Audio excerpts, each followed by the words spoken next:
ఆయన ట్వీట్ చేశారు, అది అప్పుడే బయటకు వచ్చిన అయిపోయింది తర్వాత కదా. అక్కడికి అప్పుడు విచారణ ఆయన ఆ అయిపోయాక. మాటలన్నాక ఆయన ఏమన్నారు, విజిల్ బ్లో అని నేనని చెప్పాడు. దానికి తెలుగుదేశం అంగీకరించలేదు. నేను చింతకాయల క్రైమ్ ఆ, చింతకాయల విజయ్ అన్నాడు కదా, క్రైమ్ బ్లోయర్, విజయ్ అన్నారు. అవును. అట్లాంటిది అయిపోయింది. కాబట్టి వాళ్ళేమి నేను నమ్మట్లేదు. ఈయన ఏంటంటే ఇప్పుడు రెండుకి చెడ్డరేవడయ్యాడు. ఇటు వైసీపీ వాళ్ళకి శత్రువు, అటు తెలుగుదేశం వాళ్ళకి శత్రువే. బీజేపీ వాళ్ళకి ఏదో మిత్రుడు అవ్వాలని ప్రయత్నిస్తున్నారు. మరి ఏం జరుగుద్దో చూడాలి. అంటే టీడీపీ రియాక్ట్ అవ్వడం కూడా అది ఆయనకు ఒక దెబ్బ. అంతే కదా, చింతకాయల విజయ్ రియాక్ట్ ఆయన ఎక్స్పెక్ట్ చేయలేదు అది. మేబీ ఇప్పుడు వాళ్ళకి ఇంకా లేదు, నేను జగన్ అని నేనే చెప్తాను అని ఈయన ఏమన్నా చెప్తే అప్పుడు ఏమన్నా మారతారేమో, వాళ్ళు యాక్సెప్ట్ చేస్తారేమో. లైక్ దస్తగిరి తరహాలోకి తయారైతానికి సిద్ధపడాలేమో ఆయన. మేబీ భవిష్యత్తులో జరుగుతుంది. ఇందులో ఇంకొక విషయం కూడా, A1 గా ఈయన పేరు పెట్టేశారు.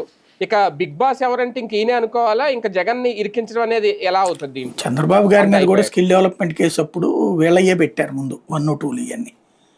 తర్వాత ఇప్పుడు ఆ చివరి నిందితుడి కింద పెట్టలా 71, 72 అట్లాగా అంతే ఉంటుంది. తర్వాత అది పెట్టాక అప్పుడు సూత్రధారాన్ని మారుస్తారు, ఈ ఆధారాలు ఏమైనా దొరికితే. అప్పుడు అందులో తర్వాత మార్చారు కదా వాళ్ళు కూడా. అప్పుడు 7, 8 కేసులు పెట్టారు కదా బాబు గారి మీద.